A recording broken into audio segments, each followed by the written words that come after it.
మీరు యాక్ట్ చేసే సినిమాలు కానీ మీరు డైరెక్ట్ చేసే సినిమాలు కానీ నేను తీసుకున్న నిర్ణయం కరెక్టా కాదా, లేకపోతే నేను ఏమన్నా రాంగ్ పర్సెప్షన్లో ఉన్నానా అని ఎప్పుడైనా ఎవరితో డిస్కస్ చేయడం జరిగిందా? నేను ఎప్పుడు అనుకుంటే కదా ఎవరితో డిస్కస్ చేయడానికి. About think no see when you know you made a mistake that's what I said. ఇందాక నేను చెప్పింది అదే, ఒక మిస్టేక్ చేసానని తెలిసినప్పుడు ఆ మిస్టేక్ చేయకుండా do a new mistake. Right. తప్ప దాన్ని మనం అనలైజ్ చేసి ఎవరిని అడుగుతాం? నా గురువుని ఒకసారి అడిగా, సార్ ఇది ఏమనుకుంటున్నారు మీరు అని. ఊరికోపోయి 3 ఫ్లాపులు తీసిన నువ్వు అంటే 30 ఫ్లాపులు తీసిన నేను నీకేంటి సలహా ఇచ్చేది అన్నాడు. ఓ కరెక్టే కదా అన్న. కరెక్ట్. సో ఫస్ట్ సలహా ఏంటంటే ఎవరిని సలహా అడగకూడదు. సెకండ్ సలహా ఏంటంటే ఎవరికి సలహా ఇవ్వకూడదు. సో అది you don't know man, everything happens on an instinct. నా కెరియర్లో అస్సలు ఆడదన్న సినిమా, డిజాస్టర్ అవుతుందన్న సినిమా మనీ. అది సూపర్ హిట్ కదా కమర్షియల్. అది తెలిస్తే మరి అందరూ డిస్ట్రిబ్యూటర్స్ కొనుక్కోవాలి కదా. అదేదో ఆడేసింది చెత్త సినిమా, సెకండ్ హాఫ్ ఎందుకు పనికిరాదు, ఈ సాంగ్ వల్ల ఫ్లాప్ అవుతుంది అన్న సినిమా గులాబీ. ఈ వేళల్లో నువ్వు ఏం చేస్తున్నావు అనే పాట తీసేయమన్నారు. ఓకే. సో ఆ పాట పెట్టడానికి థ్యాంక్స్ టు ఊర్మిళకి పాట నచ్చిందని రాముగారు పెట్టారు. ఆ క్షణంలో ఊర్మిళ నచ్చకపోతే తీసేసి ఉండేవారు. సో అది ఎప్పుడు పనిలేదు. చెత్త సినిమా, సెకండ్ హాఫ్ బాగాలేదన్నారు. అసలు అన్ని పక్కన పెడితే డాక్యుమెంటరీ సినిమా ఇది ఎందుకు తీశారు సత్య అన్నారు. ఇది వరల్డ్లో వన్ ఆఫ్ ద గ్రేటెస్ట్ ఫిల్మ్స్లో మాట్లాడుతున్నారు. See that's what I'm saying. ఇప్పుడు ఈ సో కాల్డ్ అందరూ మిస్టేక్స్ చేస్తాం, సో కాల్డ్ డిస్ట్రిబ్యూటర్స్ అందరికీ నిజంగానే అన్నీ తెలిస్తే మరి గులాబీ ఎందుకు కొనుక్కోలేదు? మా ఆగ్గానే మేము సినిమా తీసాం, ఎగపడి పరిగెట్టుకుంటూ వచ్చి కొన్నారు. బట్ ఏ మాట కామాట చరిత్రలో నిలిచిపోయి ఫ్లాప్ తీసాం మేము. అది మాత్రం పరిగెట్టుకుంటూ వచ్చి అన్నారు. సో ఎవరికి తెలియదు అంజలి, ఎవరికి ఏం తెలియదు. ఇప్పుడు నాగేశ్వరరావు గిరిజ గారికి తెలుసా ఇప్పుడు నెక్స్ట్ అంజలి ఏం చేయబోతుంది అని? అవును కదా కదా, నిజంగా. అది it's my decision. Can you believe it? అసలు ఇన్నేళ్లలో సివిల్ సర్వెంట్ ఇంటర్వ్యూస్, పద్మశ్రీలు, పద్మవిభూషణ్లు, top most business man interviews, స్వామీజీలు, ఇన్ని ఇంటర్వ్యూలు చేసి మీకోసం ప్రిపేర్ చేసుకున్న 4 పేజీల క్వశ్చన్లో కనీసం 1 పేజ్ కూడా నన్ను అడగనివ్వకుండా గంటన్నర పాటు నడిపించేసి నన్ను శుభ్రంగా ఇంత సతాయం చేసి నా మూడ్ని మొత్తం డైవర్ట్ చేసేసి అసలు ఇష్టం అంటే చేయమనండి లేదా మానేమనండి. నా మనసులో కోరిక చెప్పాను, ఇష్టమైతే మూపుకోవాలి లేదా మానేమనండి, లేకపోతే గిరిజ గారితో నాగేశ్వరరావుతో డిస్కస్ చేయమనండి. అంతేకాని నేను 1 పేజీ రాసుకున్నా 4 పేజీలు రాసుకుని ఏం మాట్లాడుతున్నా? అసలు ఎక్కడన్నా అడగనిస్తున్నారా? ఎంత జెన్యున్గా చేద్దాం అనుకున్నాను. అసలు ఉత్తేజ్గా నన్ను ఎందుకు కలిసారండి మీరు? అసలు మొత్తం అంతా అటువైపు వెళ్ళిపోయింది కదా. ఇప్పుడు మీరు నాకు ఇంకొక ప్రామిస్ చేయాలి. అయితే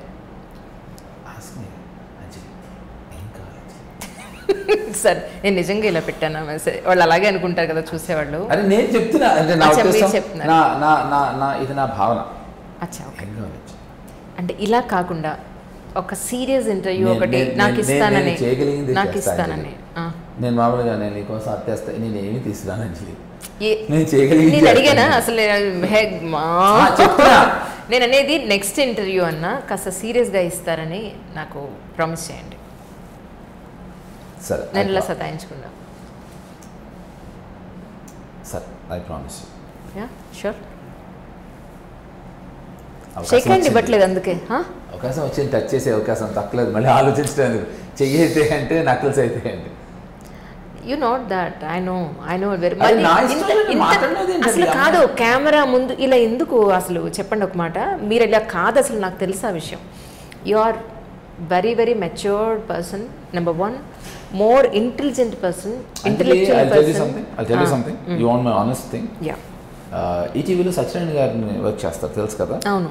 నాకు మంచి మిత్రుడు, నాకు పార్ట్నర్ కూడా. మనీ మోర్ మనీ సినిమాలో నాకు సత్యనారాయణ చాలా మంచి మిత్రుడు. హోమన్ సినిమా అయిపోయిన తర్వాత సిద్ధం సినిమా ఇంటర్వ్యూకి వచ్చారు.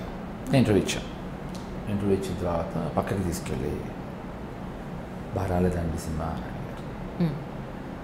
లేదు సత్యనారాయణ బాగా వచ్చిందే అన్న. లేదండి పర్లేదండి, ఏమైంది మీకు? హోమన్ లాంటి హిట్ ఉంది కనుక పర్వాలేదండి, సెకండ్ సినిమా ఏమైంది సత్యనారాయణ ఎందుకు ఇలా మాట్లాడుతున్నాను మీరు అని. లేదు చాలా డల్గా, చాలా బోరింగ్గా మాట్లాడారు మీరు, అందుకని సినిమా బాగా రాలేదేమో అనుకున్నా అన్నారు. ఆయన నాకు కనువిప్పు కార్యక్రమం కలిగించారు. ఏం చెప్పనా?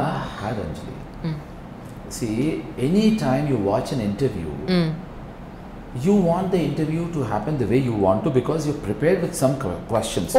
ఉపయోగం ఏంటి చెప్పండి, నన్ను మొత్తం టర్న్ అప్ చేసేసారు కదా మీరు. ఉపయోగంతో సంబంధం లేదండి, ఎంత ఇన్ఫ్లుయెన్స్ చేస్తారు మీరు. ఎంటర్టైనింగ్ గా ఉందా లేదా అనేది క్వశ్చన్. ఓకే అంజలి, ఇంటర్వ్యూకి ముందర నాకు అంజలి తెలీదు, నేను ఎప్పుడు మాట్లాడలేదు ఫోన్లో, but I kept on ragging you, but దాంట్లో నిజం ఉందనుకోండి. So I kept on ragging you. The thing is, and one way or other way మనం ఆడియన్స్ ఎంటర్టైన్ చేయటం కదా, మనకు కావాల్సింది ఏంటి? ఆడియన్స్ ఎంటర్టైన్ చేయటం. And audience if they get entertain, good bad or ugly, కింద కమెంట్స్లో రే నా కొడక అని రాసినా I'm okay with that, I don't care. అది వాడిష్టం, అది వాడిష్టం. And there are fantastic people who say, hey Jedi, why don't you act? That's also super. So what I'm saying is, it will be boring. So నా ఉద్దేశం ఏంటంటే 1 hour 30 minutes entertain చేయాలనేది నా కోరిక. So this is something which I think would be entertaining. Okay, అదే అంటున్నాను, ఇప్పటివరకు నేను ఇంత ఎంటర్టైన్మెంట్ ఇచ్చే ప్రోగ్రామ్ నేను ఇంతవరకు నిజంగా చేయలేదు. ఇన్ఫర్మేటివ్ చేశాను. ఇన్ఫర్మేటివ్ బోరింగ్గా ఉంటుంది. నేను ఇన్ఫర్మేటివ్ ఇందాక నుంచి చెప్తున్నాను, అది you not take it serious. Nageswara Rao గారి గురించి, గిరిజ గారి గురించి నాకు వాళ్ళతో కలుస్తాను, వాళ్ళతో మాట్లాడతాను అని అమ్మాయి సీరియస్ తీసుకోవట్లేదు. చూసారా, ఇదేమో అమ్మాయి ఏమో పైగా మాట్లాడితే పెళ్లి ఫోటోలో పక్కన పిల్లలు ఉన్నారు, ఏం చెప్పను నేను. పైగా పెళ్లి ఫోటోలో కాదండి, పెళ్లి ఫోటోలో ఇప్పుడు పక్కన మరి అలా ఎందుకు పెట్టారు? చెప్తున్నాను, అలా ఎందుకు పెట్టారు? ఒకని చెప్తున్నాను, ఆ ఫోటోను లేదు పిల్లాడు లేదు అని గిరిజ గారు నాగేశ్వరరావు గారికి అర్థమైంది. ఏమండి, అమ్మకి అర్థం కాదు. నిప్పండి, నేర్పించండి పిల్లకి. ప్రాబ్లం ఏంటంటే, మీతోటి ఆర్జీవి గారితో, మీలాంటి ఇంటలెక్చువల్ తోటి సపోజ్ నేను ఒక క్వశ్చన్ ఇలా అన్నాను అనుకో, వాడు ఇలా అంటారు, నేను ఇలా అన్నాను అనుకో, వాడు ఇలా అంటారు. దీనికి అన్నింటికీ ఆన్సర్లు మీరు అనే వర్డ్ మాకు సెంటెన్స్ తెలిసిపోయినప్పుడు what we have to prepare అనేది చాలా క్రిటికల్ అయిపోతుంది. మీరు నమ్మరు, 4 రోజులు కూర్చున్నాను ఇంటర్వ్యూ ఎలా చేస్తే బాగుంటుంది అని.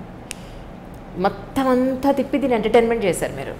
That's what. మా వాడిని అడగండి కావాలంటే, ఎప్పుడైనా ఇంత ఎంటర్టైన్మెంట్ ప్రోగ్రామ్ ఎప్పుడైనా చేశానేమో అడగండి.